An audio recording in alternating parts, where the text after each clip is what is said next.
Hispanic communities have. They've got a bit of street in them.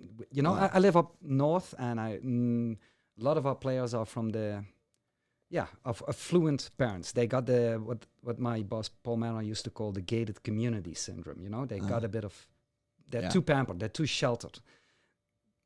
Why is it that the best of the best that have ever played the planet, and I think we might have talked about this in a previous podcast, Messi, Cruyff, Beckenbauer, Maradona, name them, all came from tough backgrounds. Some of them were brought up in the ghetto, in the slums. Is that coincidence? I'm not so sure if that's coincidence. I think it creates some killer mentality in you,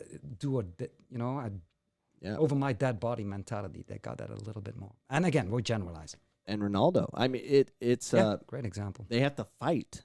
It's their way out. If it wasn't for soccer, they would end up in jail or dead or addicted or whatever. But they also love the game, and they just live for it. And there's so many things that happen, but we deny that, and it's a problem. So my son plays in a Friday night league, which came out of nowhere. Like, I hear he's good, man. Still haven't seen him. He's good. How old is he now? 15. He's 15. He's 14. He's 14.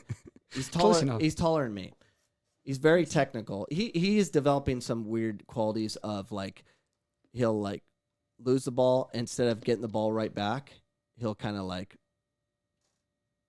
be too cool for school kind of thing, because his team will get it back for him, which that's a simple thing to fix. I mean, I just keep track of it now. It might be simple, but it's very important. Without that, good luck making it to the big league. Oh yeah, it's kind of a thing that he's in. Like, he's around that culture of that's okay, where it's not. Right. And I get kids do that and stuff and whatever. But that'll be nipped in the butt. But we're playing Friday Night League, and I'm like, I thought it was a fair farm. I thought it was 6v6. It's 11v11 on a whole nother team that's not affiliated with AYSA. I don't even know if it's legal. I don't even know I don't know how they do their things. I don't understand any of it. I just know teams show up and they play. My son tells me it's Cesar Chavez Park. I'm like, where the baseline serial killer came from? I mean, it's like not like the nicest place in the world. And we go there. It was nicer than I thought, because I haven't been in a while. Anyways, it's deep South Phoenix, and I'm like, and I'm tired. I'm like, I don't want to be doing this, but he dragged me there. He made me go. My wife's like, God, he's gonna be yelling at me all night, and he forced the issue. I did not want to go. I would use any excuse not to go. I was ticked. Like, it was just I had so much to do. I had a college game coming. I'm like, it was a nightmare. But he forced the issue, and then not only when I get there, he goes, Dad, it's 2 games. I'm like, gosh, dang it. After you arrived. Smart I don't have time for this. Smart lad. Oh, my gosh. But that's different. Like, he... and it was my fault, because I put him in that situation. I put him on the Hispanic team. You put him in the culture. But deep down, you love it, Dad. Come on. I do. That he sacrifices a free Friday afternoon. What do other kids do on a Friday night? Come on. You gotta love it. That's all his friends do. They're all Hispanic. They call him El Rojo. And everyone knows. That's where you got that from? Yeah. That is cool. So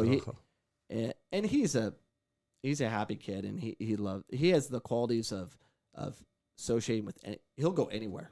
Like, he can make friends right away. I never had that quality, but he's just like, he's out loving life kind of thing. But anyways, he's in that environment, but I did create that because I knew just because I'm a college coach or whatever, and I been teaching you soccer, director, coaching, technical director, all this stuff, similar to you. I can't make them great, but a culture can. Mm-hmm. That I knew. And they're, people are like, you're in Tuzos? I'm like, yeah. They're like, what level is the coach? I don't care.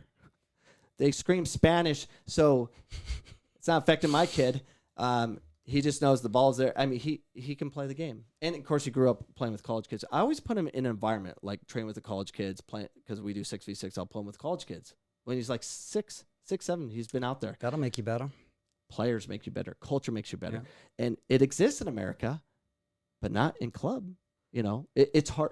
You have to do more than depend on your team and your club. You have to watch the game, love the game, play the game, and you have to find a way to be part of it. Well, since America doesn't really have that, I can find it in pockets. All right, I'm going to play in an illegal soccer league that's not recognized by AYSA, and I better have insurance because it gets hurt. It's on me. And luckily, I'm a college coach where I'll just put them with my college kids. I learned all mine from playing with players. Yeah. I learned my soccer. Obviously, good coaches at the pro academies in Europe teach you good tactics, man, obviously. Right. But where I learned the game was just outside my door playing my neighbors, 2, 3, 4 hours every single day. And then in the United States, people come to 2, 3 team sessions a week and think they're going to make the big league. That is a little naive, don't you think? If somebody in Amsterdam or Rio de Janeiro is spending 3 hours a day playing 2v2s with their neighbors, they're misguided. Dark. They're misguided. But the thing is, if I was going to have my kid in a program, it would be in a program, someone like yourself that'll allow my child to develop. That is huge. I always talk about, don't pick a club, pick a coach. Find that coach. Now, if that club has several coaches that are on the same, you have won the lottery because I haven't seen all your coaches. I know what you do, and I would let my kids play for you any day. I would recommend playing for Rick any day of the week. I've played against you. We coached against each other. Yeah, we coached against each other. I remember when you guys, the 96s, and you beat us like 2-3-0, and I was ticked, but I loved what you did. You didn't beat us because you got lucky or just beat us up. You played the game. You're connecting passes, and that's what we need to see. You don't see it, especially back then. It wasn't. And it also doesn't happen overnight. People are not very patient here. I came to. They want to win silverware, and they want to. If you enjoyed that clip, you can enjoy all the clips at youtube.com/Coach Cameron Soccer. To get all my content. Make sure you subscribe, hit the notification bell so you know what's going on and when we appear online, which is typically every Sunday, 7 p.m. Mountain Standard Time. Hope to see you this Sunday for our next live show.